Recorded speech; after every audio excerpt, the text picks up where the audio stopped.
नमस्कार दोस्तों।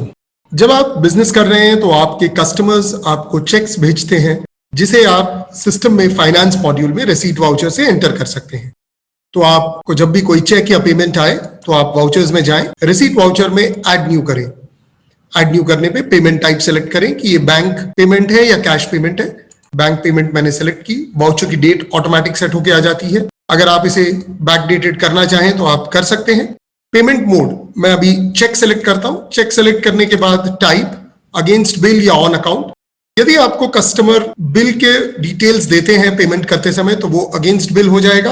आप करेक्ट बिल को नॉक ऑफ कर सकते हैं। यदि वो नहीं देते हैं तो उसे एक ऑन अकाउंट पेमेंट के रूप में आप एंटर कर सकते हैं। मैं अभी अगेंस्ट बिल लेता हूं। अब यहां पे आपके हाथ में जो चेक आया हुआ है वो चेक की अमाउंट डालें। सपोज मेरे पास अभी 13,450 रुपए का चेक आया है और मैं बैंक का लेजर पहले सेलेक्ट करूं कि ये चेक मैं अपने किस बैंक अकाउंट में डिपॉजिट करूंगा। तो मेरे पास यहाँ HDFC बैंक अकाउंट है। चेक नंबर, कस्टमर का दिया हुआ चेक नंबर और चेक की डेट। सपोजिंग मेरे पास चेक 24 तारीख को आया, चेक पे 19 तारीख की डेट लगी हुई है तो ये चेक की डेट आ गई। यदि आप इस चेक को अपने बैंक में डिपॉजिट करना चाहते हैं तो आप इसे available for bank deposit select कर सकते हैं जिससे ऑटोमेटिक बैंक स्लिप जनरेट हो जाएगी। इसे ऐड करें। ऑटोमेटिकली 13,450 यहाँ पे लॉक हो गया। अब आपको कस्टमर का लेजर सेलेक्ट करना है।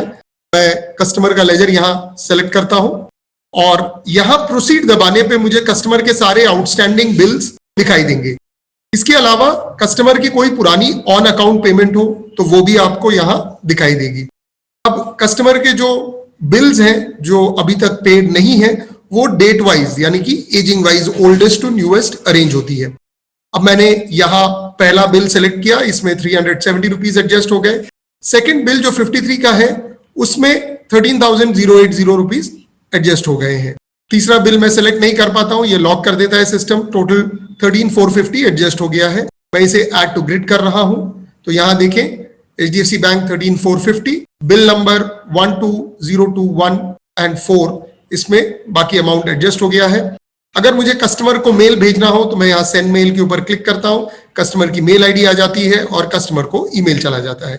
ऑटोमेटिक नरेशन आ जाता है जहां पे यदि आप कुछ ऐड करना चाहें तो ऐड कर सकते हैं और इसे सबमिट करने पे आपका रिसीट वाउचर बन जाता है। अब यदि इसी रिसीट वाउचर को आपको बैंक डिपॉजिट करना हो तो आप बैंक मेन्यू में जाएं और एक नई डिपॉजिट स्लिप क्रिएट करें। जब आप चेक के ऊपर क्लिक करेंगे तो आज के या आज से पहले जितने भी चेक्स हैं जिसमें deposit is equal to yes रखा था और डिपॉजिट नहीं हुए वो आ जाएंगे। अब होता है कभी कभी कि चेक आया आपको 24 तारीख को बट वो बैंक डिपॉजिट के बाद के टाइम पे आया, आप उसको 25 को डिपॉजिट करना चाहते हैं तो आप 25 का बना के यहाँ पे डिपॉजिट सेलेक्ट कर सकते हैं। तो ऑटोमेटिकली डिपॉजिट स्लिप जनरेट हो जाएगी। जो डिपॉजिट स्लिप उस पर्टिकुलर बैंक की होगी जिस बैंक में आपने रिसीट वाउचर बनाया है। तो यहाँ पे आपको डिपॉजिट स्लिप बनाते समय कोई पर्टिकुलर ध्यान नहीं देना है। यहाँ HDFC बैंक आ गया है, डिपॉजिट स्लिप की डेट आ गई है, पार्टी का नाम, चेक नंबर, डेट और अमाउंट आ गया है ना आसान। सीखते रहे विथ इंक्लूसिव ERP।